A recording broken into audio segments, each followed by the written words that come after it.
इस एपिसोड की स्टार्टिंग में हम देखते हैं वेजिटा और गोकू ये दोनों फाइनली यूनिवर्स 7 में पहुंच जाते हैं। और अब ये लोग प्लेनेट वेजिटा ना जाकर सबसे पहले विजिट करते हैं प्लेनेट अर्थ को, ताकि वो बारडॉग से मिल सके। और जब वो प्लेनेट अर्थ पर जाते हैं तब वो देखते हैं कि वहाँ पर रेडिट्स और टर्टल्स ये दोनों सही सलामत थे।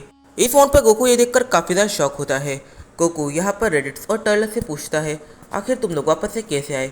यहाँ पर रेडिट्स और टर्टल्स गोकू को रिप्लाई करते हैं कि हमें डैड ने वापस से रिवाइव कर दिया था। इस फोन पर टर्टल्स आगे कहता है, मैं नहीं जानता कि हमारे डैड ने हमें कैसे रिवाइव किया, पर हाँ उन्होंने और एक चीज़ हमें बताई कि उन्होंने सिर्फ हमें ही रिवाइव नहीं किया, जो जो उस बैटल में इंटरफेयर कर चुका था वो सारे मॉडल्स को उन्होंने रिवाइव कर दिया है। और सारे ही मॉडल्स अभी अपने यूनिवर्सेस में अपने प्लैनेट्स पर सही सलामत है, जैसे कि कलीफ्ला, जिरेन, टोपो, ये सभी अब सही सलामत है जिनकी बैटल में डेथ हो गई थी। इस फोन पर यह चीज़ बारडॉग को काफ़ी ज़्यादा मिस्टीरियस बना देती है, क्योंकि उसने ऐसा काम करा है जो खुद जालमा कर सकता है, उसके अलावा कोई भी ड्रैगन बॉल ऐसा नहीं कर सकता, और ग्रैंड प्रीस्ट के भी काफ़ी कम चांस है ऐसा करने के। और यहाँ पर ये सभी जब बारडॉग के पास जाते हैं तब बारडॉग छोटे बच्चों को उनकी कहानियाँ बता रहा था। इस मोड पर गोकू, वेजिटा और टर्टल्स ये तीनों घर के अंदर एंटर करते हैं। और यहाँ पर जो वेजिटा है वो चीची से रिक्वेस्ट करता है कि बुल्मा को और ट्रंक्स को यहाँ पर बुला लिया जाए। और इस वर्ड पर चीची उसकी रिक्वेस्ट को एक्सेप्ट करती है और बुल्मा को कॉल लगाती है। यहाँ पर जो गोकू, वेजिटा और टर्टल्स है ये तीनों ही बारडॉग के सामने बैठ जाते हैं ताकि वो इन स्टोरीज को सुन सके। और यहाँ पर वेजिटा बिल्कुल शांति से बैठा हुआ था, जैसे कि वो इसके अंदर इंटरफेयर नहीं करेगा। इस मोड पर पैन इस स्टोरी में कुछ ज़्यादा ही इंटरेस्ट लेती है और काफ़ी ज़्यादा एक्साइटेड हो जाती है। और जब पैन ये पूरी स्टोरी सुनती है तब उसके दिमाग में ये सवाल आता है, अगर सारे ही सेयन रेल्म्स डिस्ट्रॉय हो चुके हैं और सेयन्स के लिए कोई रहने का ठिकाना नहीं बचा, तो फिर आखिर वो गए कहाँ। वो ये सवाल बारडॉग से करती है। इस मोड पर बारडॉग पैन को चीज़ें एक्सप्लेन करने लग जाता है। वो ये एक्सप्लेन करता है कि जब सारे 12 सेयन एम्पायर्स की बैटल हुई तब शायद 12 सेयन एम्पायर्स की जान चली गई और उनकी आर्मीज भी सर्वाइव नहीं कर पाई, और यहाँ पर काफ़ी कम ही सिटीजन सर्वाइव कर पाए थे। मतलब कि जो सिंपल लोग हैं वो भी काफ़ी कम ही सर्वाइव कर पाए थे। पर जब वो सर्वाइव कर गए और सारी चीज़ें टल गई तब उन्होंने एक साथ ना रहने का सोचा और वो दूर दूर अलग अलग जगहों पर चले गए।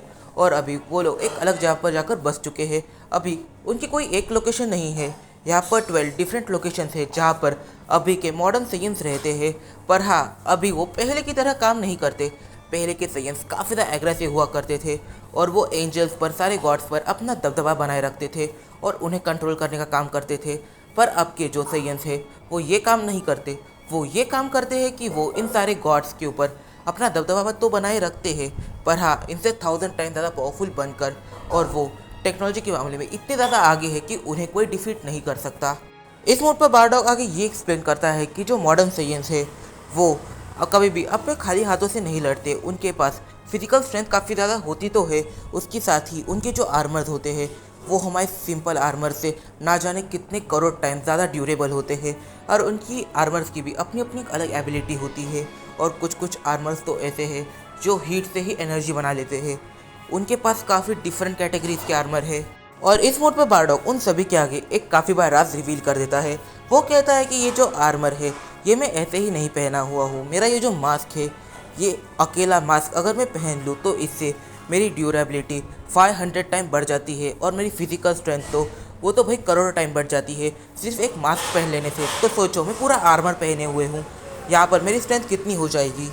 इस मोड पर गोटेन, ट्रंक्स, पैन, विडल ये छोटे बच्चे बारडॉग की कहानी सुन ही रहे थे, पर उनके साथ गोहान, गोकू, वेजिटा ये बड़े सेंस भी बारडॉग की बातें सुन रहे थे। और यहाँ पर इस कहानी को, इस मोड पर गोहान को इन सारी चीज़ों पर भरोसा नहीं हो रहा था, पर कहीं ना कहीं गोहान जानता है कि अभी बारडॉग अपनी बेस ट्रांसफॉर्मेशन में ही 12 गॉड ऑफ डिस्ट्रक्शन, 12 एंजल से ज़्यादा पावरफुल है, और जेनो और ग्रैंड भी उसके सामने कुछ ज़्यादा पावरफुल नहीं है। तो फिर हो सकता है कि बारडॉग यहाँ पर सच कह रहा हो। यहाँ पर जो गोहान है वो बारडॉग से कहता है, तो ग्रैंडपा एक दिन हमने क्या सेयन रेल्म को विजिट करके आएंगे ताकि मैं ये देख सकूँ कि आखिर वहाँ के सेयन्स रहते कैसे हैं।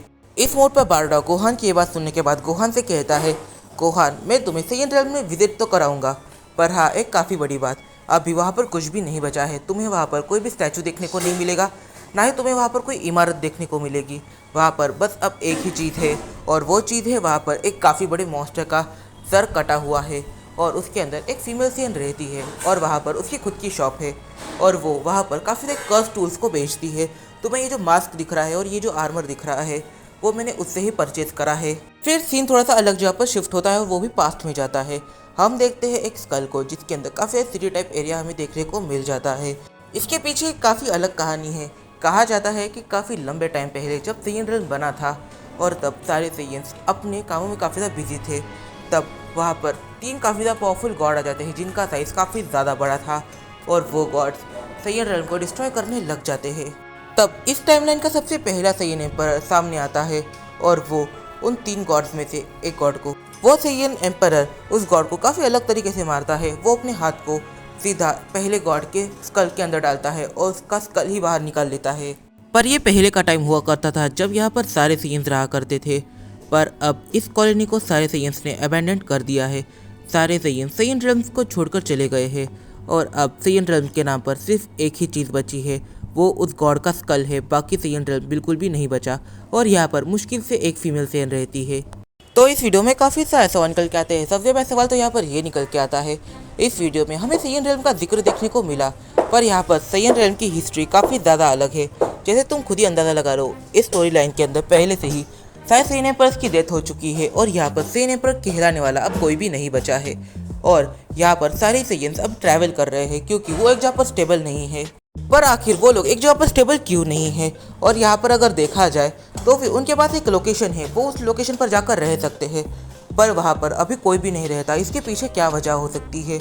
और यहाँ पर बारडॉक ने जिक्र किया है एक फीमेल सेयन का, जो वहाँ पर रहती है इतने टफ सिचुएशंस के बाद भी वो अकेली वहाँ पर रहती है। इसके पीछे क्या रीज़न हो सकता है? इस वीडियो में काफ़ी सारे सवाल करके आते हैं, तो इन सवालों को जहाँ हम जानेंगे अपने आने वाले कुछ वीडियोज़ में। तब तक के लिए बाय बाय। अगर तुम्हें ये वीडियो पसंद आई है तो वीडियो को जल्दी से एक लाइक कर दो और इस वीडियो पर कमेंट करना मत भूलना और इस वीडियो को अपने फ्रेंड के साथ शेयर जरूर से कर लेना। मेरा इंस्टाग्राम पर भी एक अकाउंट है, मैंने उसका लिंक डिस्क्रिप्शन में दिया हुआ है। तो मिलते हैं अपनी अगली वीडियो में। वैसे टाइम को मैनेज करना काफ़ी ज़्यादा मुश्किल है, इसकी वजह से कुछ दिनों तक तुम्हें शॉर्ट वीडियोस देखने को मिल सकती है।